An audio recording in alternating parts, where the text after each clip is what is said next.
So you take this group of people, and they graduate school, and they get a job, and they're thrust into the real world, and in an instant, they find out they're not special, their moms can't get them a promotion, that you get nothing for coming in last, and by the way, you can't just have it because you want it, right? And in an instant, their entire self-image is shattered.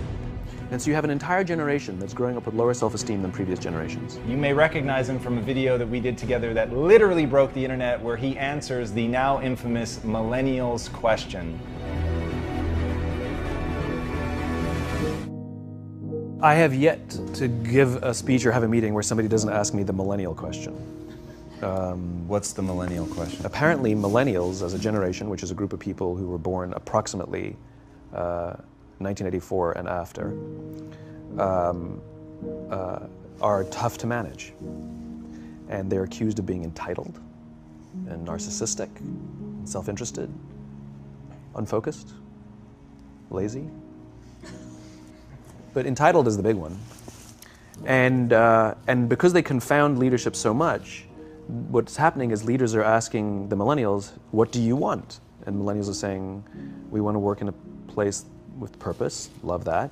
We want to make an impact, you know, whatever that means.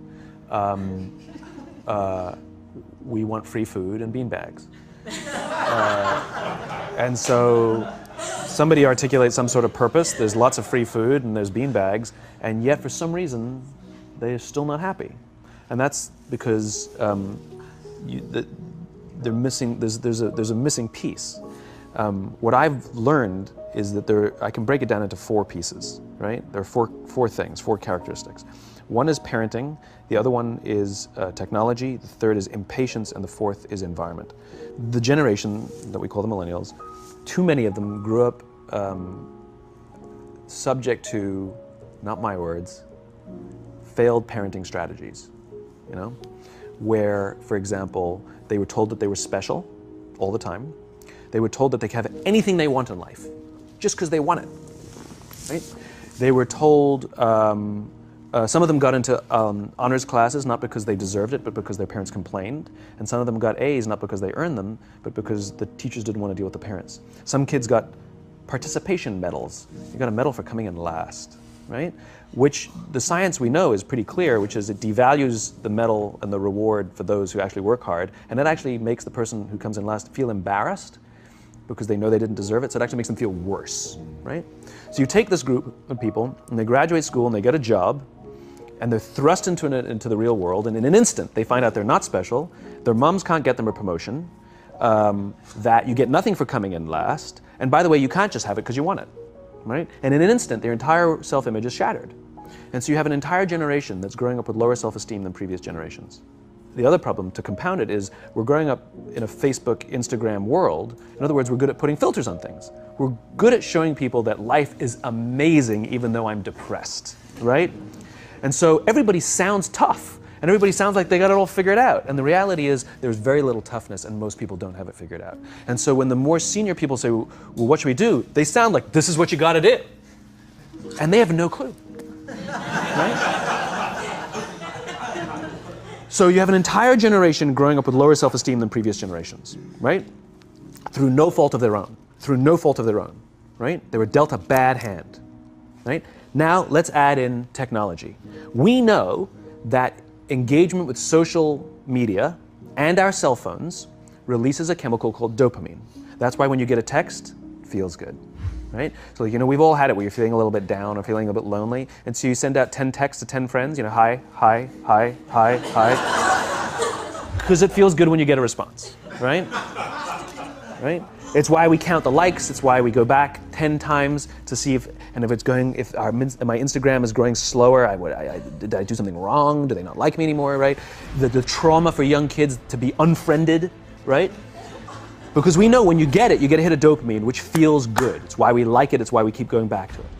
Dopamine is the exact same chemical that makes us feel good when we smoke, when we drink, and when we gamble. In other words, it's highly, highly addictive, right?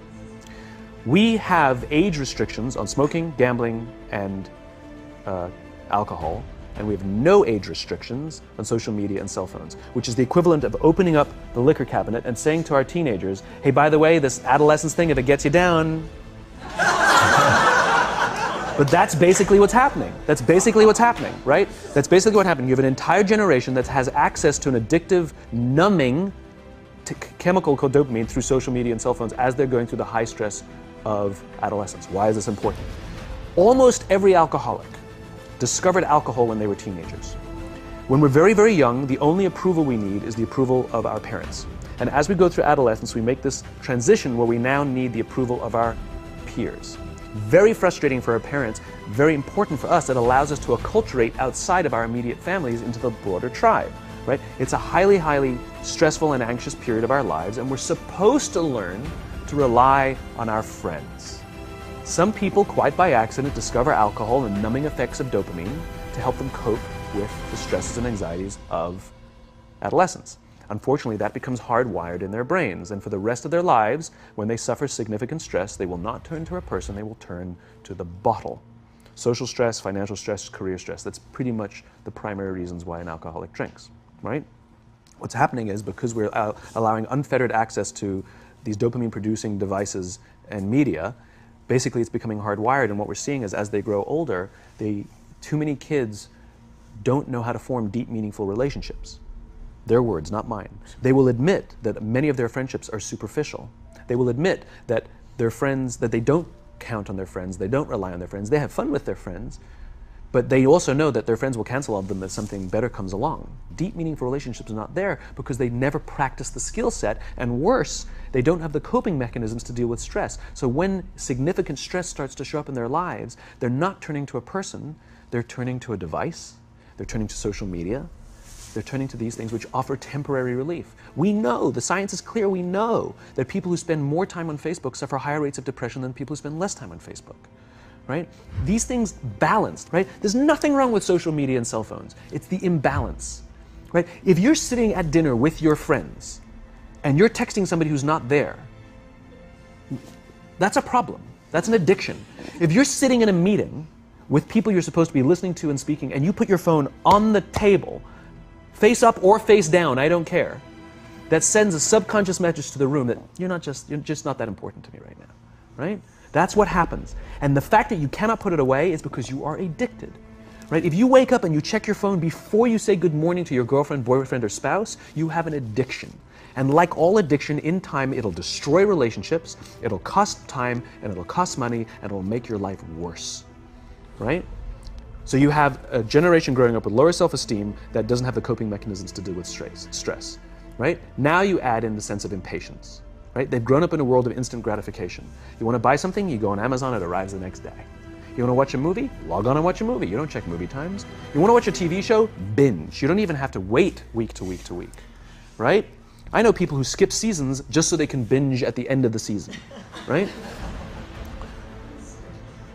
Instant gratification. You want to go on a date, you don't even have to learn how to be like, hey.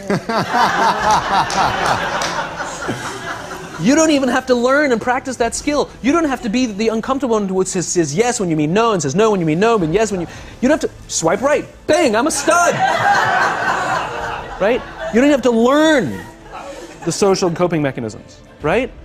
Everything you want, you can have instantaneously. Everything you want, instant gratification. Except job satisfaction and strength of relationships, there ain't no app for that. They are slow, meandering, uncomfortable, messy processes. And so I keep meeting these wonderful, fantastic, idealistic, hardworking, smart kids. They just graduated school. They're in their entry-level job. I sit down with them and I go, how's it going? They go, I think I'm gonna quit. I'm like, why? They're like, I'm not making an impact. I'm like, you've been here 8 months, you know? It's as if they're standing at the foot of a mountain and they have this abstract concept called impact that they want to have in the world, which is the summit. What they don't see is the mountain. I don't care if you go up the mountain quickly or slowly, but there's still a mountain. And so what this young generation needs to learn is patience. That some things that really, really matter, like love, or job fulfillment, joy, love of life, self-confidence, a skill set, any of these things, all of these things take time. Sometimes you can expedite pieces of it, but the overall journey is arduous and long and difficult. And if you don't ask for help and learn that skill set, you will fall off the mountain, or you will, the worst case scenario, and we're already seeing it, the worst case scenario is we're seeing an increase in suicide rates, we're seeing an increase in this generation, we're seeing an increase in accidental deaths due to drug overdoses, we're seeing more and more kids drop out of school or take leaves of absence due to depression, unheard of. These are all, this is really bad. The best case scenario, those are all bad cases, right? The best case scenario is you'll have an entire population growing up and going through life and just never really finding joy. They'll never really find deep fulfillment in work or in life. They'll just waft through life and it'll be just, it's fine. How's your job? It's fine, the same as yesterday. How's your relationship? It's fine. Like that's the best case scenario. Which leads me to the fourth point, which is environment.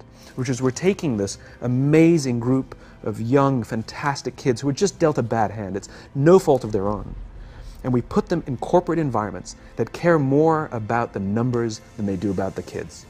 They care more about the short-term gains than the long-term life of this young human being. We care more about the year than the lifetime, right? And so we are putting them in corporate environments that aren't helping them build their confidence, that aren't helping them learn the skills of cooperation, that aren't helping them overcome the challenges of a digital world and finding more balance, that isn't helping them overcome the need to have instant gratification and teach them the joys and impact and the fulfillment you get from working hard on something for a long time that cannot be done in a month or even in a year. And so we're thrusting to them in corporate environments, and the worst part about it is they think it's them.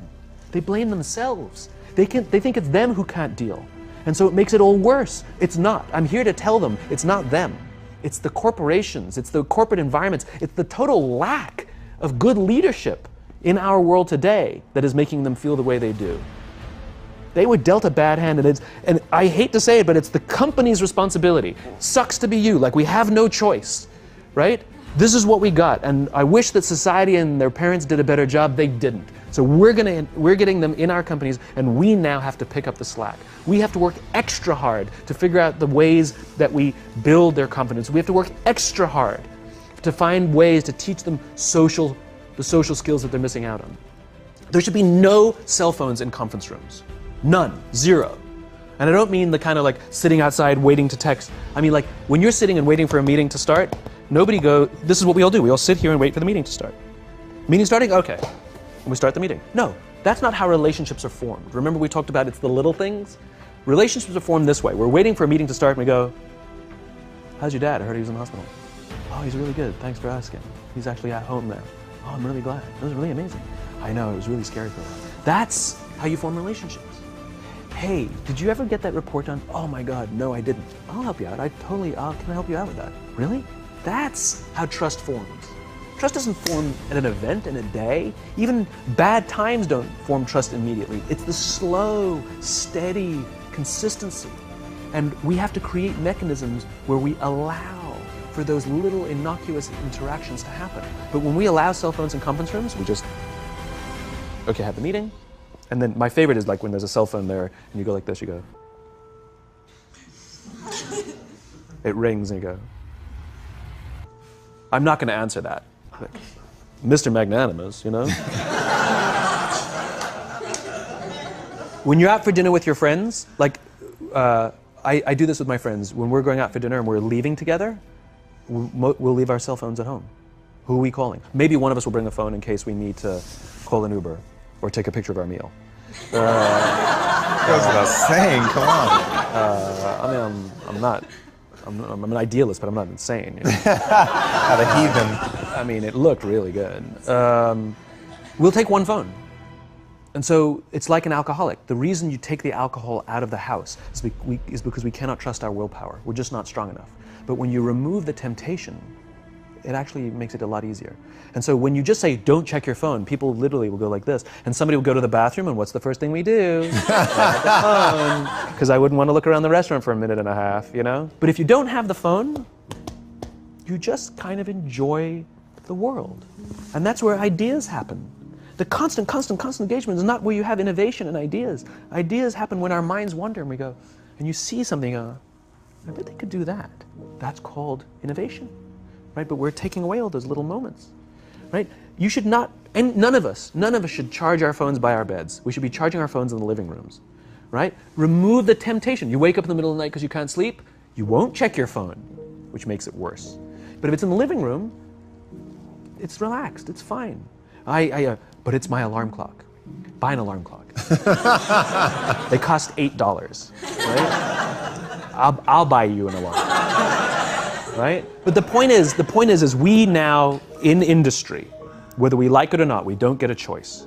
We now have a responsibility to make up the shortfall and to help this amazing, idealistic, fantastic generation build their confidence, learn patience, learn the social skills, find a better balance between life and technology. Because, quite frankly, it's the right thing to do. Simon, thank you so much for coming on. My pleasure. Thanks for having me. Thank you for coming. That was incredible. Absolutely amazing. Where can they find you? It's ironic, isn't it? Well, you can find me on social media. When you're not in a meeting. So yeah, I'm in all the usual places. But I will tell you one thing. So I have a new book coming out in September. It's a thinly veiled plug, but what's You've made them very happy. But what's special about it is I wanted to produce something that that no digital format could reproduce. Interesting. And so it's an illustrated quote book. It's beautifully illustrated. I was very sort of pushy about this, that I didn't want the illustrations done on a computer. They were done by hand. There's a song, Aloe Black, the singer, the Grammy-nominated singer. The book is called Together is Better. It was designed to promote this, physical interaction and engaging with the real world. So I'm really proud of it. It's incredible, man. Super unique. Yeah, it's fun. I hope it does smashingly well, as your other books have, and have given so much to people, and it's just really, really been incredible. And what you shared with us today, man, honestly. Thank you. Absolutely wonderful. Appreciate it. Thank you very much. So much. Truly, thank you for having me.